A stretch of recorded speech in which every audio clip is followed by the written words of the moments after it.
오늘 하나님께서 우리에게 주시는 말씀은 요한복음 7장 25절에서 36절까지 말씀입니다. 요한복음 7장 25절부터 36절까지 말씀 우리 함께 읽겠습니다. 예루살렘 사람 중에서 어떤 사람이 말하되 이는 그들이 죽이고자 하는 그 사람이 아니냐. 보라, 드러나게 말하되 그들이 아무 말도 아니하는도다. 당국자들은 이 사람이 참으로 그리스도인인 줄 알았는가? 그러나 우리는 이 사람이 어디서 왔는지 아노라. 그리스도께서 오실 때에는 어디서 오시는지 아는 자가 없느니라 하는지라. 예수께서 성전에서 가르치시며 외쳐 이르시되 너희가 나를 알고 내가 어디서 온 것도 알거니와 내가 스스로 온 것이 아니니라. 나를 보내신 이는 참되시니 너희는 그를 알지 못하나 나는 아노니 이는 내가 그에게 써놨고 그가 나를 보내셨음이라 하시니 그들이 예수를 잡고자 하나 손을 대는 자가 없으니 이는 그의 때가 아직 이르지 아니하였음이로라. 무리 중에 많은 사람이 예수를 믿고 말하되 그리스도께서 오실지라도 그 행하실 표적이 이 사람이 행한 것보다 더 많으랴 하니 예수에 대하여 무리가 수군거리는 것이 바리새인들에게 들린지라.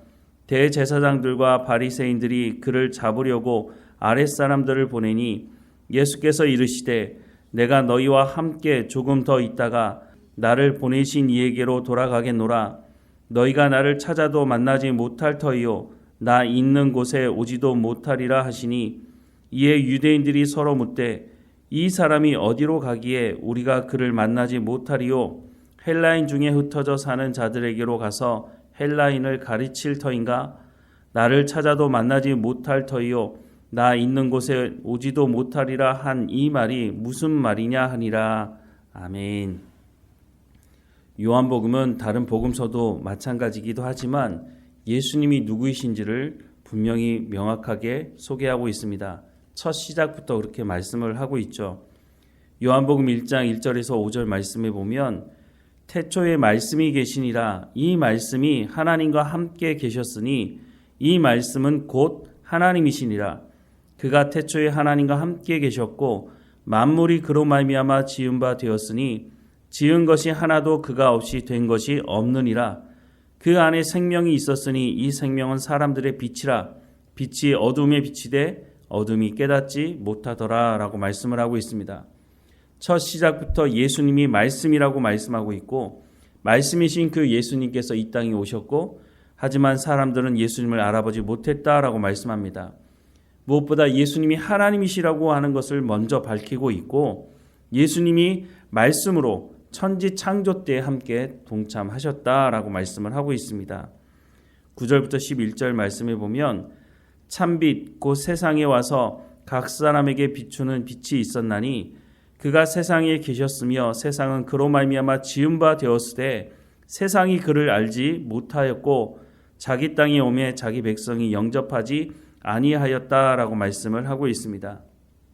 예수님이 세상을 창조하실 때 이 세상을 창조하셨다라고 말씀을 하고 있고 이 땅에 오셨으나 자기 백성들이 알지 못했다고 다시 말씀을 하고 있습니다. 세례 요한은 예수님을 향해서 세상 죄를 지고 가는 하나님의 어린 양이라고 말하고 하나님의 아들이심을 증언했죠. 예수님이 누구이신지를 분명히 밝히고 있는 것입니다. 제자들도 마찬가지였습니다. 예수님을 만났던 제자들마다 내가 메시아를 만났다. 당신은 하나님의 아들이라고 고백하는 이 고백이 연이어서 고백되어지는 것을 볼 수 있습니다. 예수님이 보여주신 표적도 마찬가지입니다. 물이 포도주가 되고 왕의 신하를 고치시는데 직접 가지 않으시고 공간을 초월하시는 예수님의 모습을 보여주십니다. 38년이라고 하는 엄청난 기간에 병을 앓고 있었던 사람도 예수님께서 고쳐주시는데 이 사람의 병을 고쳐주시는 것으로 그치는 것이 아니라 이 사람이 죄로 말미암아 병을 얻었기 때문에 그 죄를 용서하신 것도 포함되어져 있는 것입니다. 예수님께서 죄를 용서하셨다고 하는 것은 예수님이 바로 하나님이시라고 하는 것을 말해주는 것이죠. 하나님만이 죄를 용서하실 수 있는 분이시기 때문에 그것에 대해서 보여주고 있는 것입니다. 이렇게 많은 부분을 통해서 예수님이 누구이신지를 보여주고 있는데 사람들은 예수님에 대해서 정확하게 알지 못하고 있습니다. 오병이어 표적을 경험했던 사람들이 예수님을 찾아왔습니다. 그때 예수님께서 이 사람들을 향해서 너희가 나를 찾는 까닭이 먹고 배부른 까닭이 아니냐라고 묻습니다. 그때 예수님께서 자신에 대해서 소개하지만 이 사람들은 예수님이 누구이신지 알지 못하면서 오히려 예수님께 우리가 당신을 이해할 수 있도록, 당신을 받아들일 수 있도록 우리를 납득시킬 표적을 더 보여달라고 말을 하는 것입니다. 오늘 본문 27절에 보면 그러나 우리는 이 사람이 어디서 왔는지 아노라. 그리스도께서 오실 때에는 어디서 오시는지 아는 자가 없으리라 하는지라 라고 말씀을 하고 있습니다. 그리고 이 사람들은 당시 종교 지도자들이 예수님을 잡아 죽이려고 하고 있다는 것도 잘 알고 있었습니다. 25절과 26절 말씀에 보면 예루살렘 사람 중에서 어떤 사람이 말하되 이는 그들이 죽이고자 하는 그 사람이 아니냐. 보라 드러나게 말하되 그들이 아무 말도 아니하는도다. 당국자들은 이 사람이 참으로 그리스도인인 줄 알았는가 하고 말씀을 하고 있습니다. 그런데도 불구하고 이 사람들 중에 누구도 예수님이 바로 하나님의 아들이심을 고백하는 사람들이 보이지 않는다고 하는 것입니다. 예수님은 이런 사람들을 향해서 이렇게 말씀하십니다. 28절과 29절 말씀에 예수께서 성전에서 가르치시며 외쳐 이르시되 너희가 나를 알고 내가 어디서 온 것도 알거니와 내가 스스로 온 것이 아니니라. 나를 보내신 이는 참되시니 너희는 그를 알지 못하나 나는 아노니 이는 내가 그에게서 났고 그가 나를 보내셨음이니라 하시니 라고 말씀을 하고 있습니다. 예수님께서 드러내놓고 자신이 하나님께서 보내신, 하나님께서 약속하신 그 사람이다 라고 말씀을 해주고 있는 것입니다. 이렇게까지 말씀하지만 사람들은 예수님에 대해서 알지 못하고 있습니다. 31절 말씀에 보면 무리 중에 많은 사람이 예수를 믿고 말하되 그리스도께서 오실지라도 그 행하실 표적이 이 사람이 행한 것보다 더 많으랴 라고 말씀을 하고 있습니다. 앞서 보면 무리 중에 많은 사람이 예수를 믿고 라고 말하고 있습니다.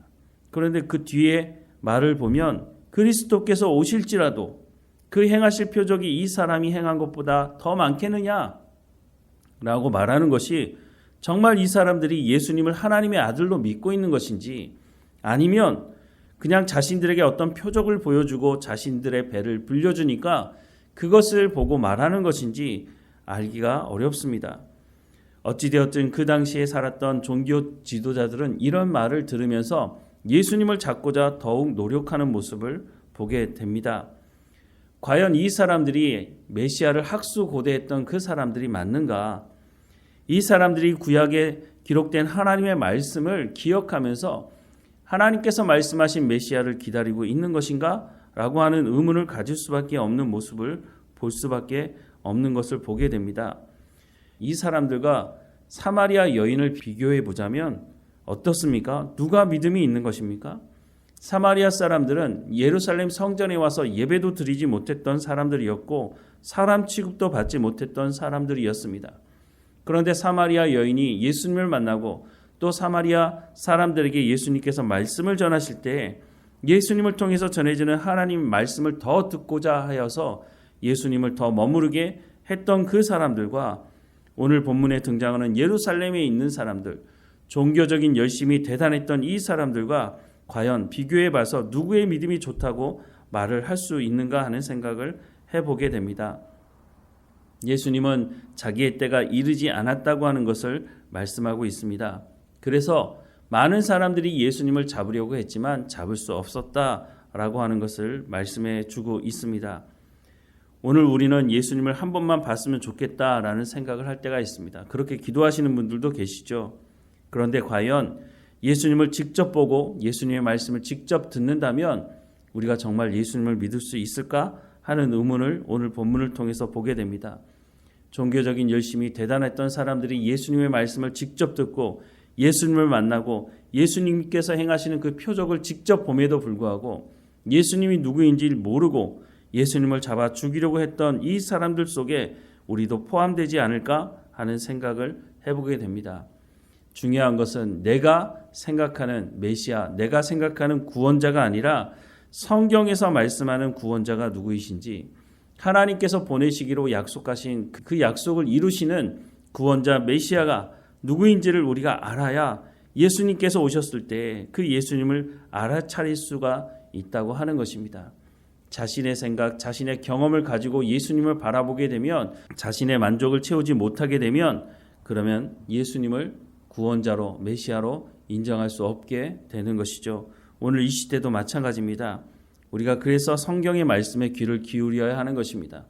누가 그랬대더라, 누가 이렇게 하면 이렇게 된대더라, 이런 말에 귀를 기울일 것이 아니라 성경이 말하는 하나님의 말씀이 무엇인지 그 말씀에 귀를 기울여야 우리가 이 혼란스러운 시대, 이 미혹이 넘치는 이 시대에 분별하며 우리의 믿음이 흔들리지 않고 하나님의 말씀을 온전히 붙들고 예수님 오시는 그날까지 우리가 믿음을 지키며 살아갈 수가 있다고 하는 것입니다. 말씀 가운데 나가야 합니다. 하나님의 말씀을 내 가운데 들려달라고 하나님의 말씀인 성경을 내 손에 놓지 말아야 합니다. 하나님의 말씀을 통해서 우리가 이 시대를 분별하며 깨어서 하나님이 누구이신지를 알고 예수님이 누구이신지를 알고 우리를 도우시는 그 성령님이 누구이신지를 분명히 알아 우리의 믿음이 흔들리지 않고 온전한 믿음의 삶을, 신앙의 삶을 살아가기를 주님의 이름으로 축원합니다. 기도하겠습니다. 사랑하는 하나님, 예수님이 이 땅에 오셔서 하나님의 말씀을 전하시고 또한 많은 표적들을 보여주심에도 불구하고 사람들은 자기들이 원하는, 자기들이 듣고 싶어하는, 자기들이 보고 싶어하는 자기의 마음의 만족을 이룰 수 있는 그 표적을 보여달라고, 그 말씀을 들려달라고 하는 모습을 보게 됩니다. 오늘 이 시대를 살아가는 우리는 어떻습니까? 내가 듣고 싶은 것, 내가 보고 싶은 것, 내 문제만 해결되면 내가 더 잘할 수 있을 텐데 이런 생각을 가지며 살아가고 있지는 않습니까? 우리의 마음 가운데 그려놓은 메시아가 아니라 하나님께서 말씀하시고 우리 가운데 보내주신 그 메시아 예수님이 누구이신지를 우리가 분명히 알고 성경을 통해서 말씀하는 이 하나님의 언약의 말씀을 온전히 붙들고 살아가는 우리의 삶이 될 수 있도록 은혜를 허락해 주옵소서. 오늘도 어느 곳에 있든지 하나님과 동행하게 하시며 우리의 삶의 모든 근심과 걱정이 하나님 앞에 나가는데 짐이 되지 않도록 내려놓게 하시고 하나님 주시는 참 평안을 누리며 살아가는 우리의 삶이 될 수 있도록 은혜를 허락해 주옵소서. 우리 가운데 진리의 말씀을 깨달아 알 수 있도록 성령의 충만함을 허락해 주시고 성령께서 우리의 삶 가운데 성령의 열매를 맺어갈 수 있도록 우리가 하나님의 말씀을 듣고 순종하는 삶을 살아갈 수 있도록 우리의 삶을 주장하시고 인도해 주옵소서. 오늘도 하나님께서 우리와 함께 하시는 것 감사하고 예수님의 이름으로 기도드립니다. 아멘.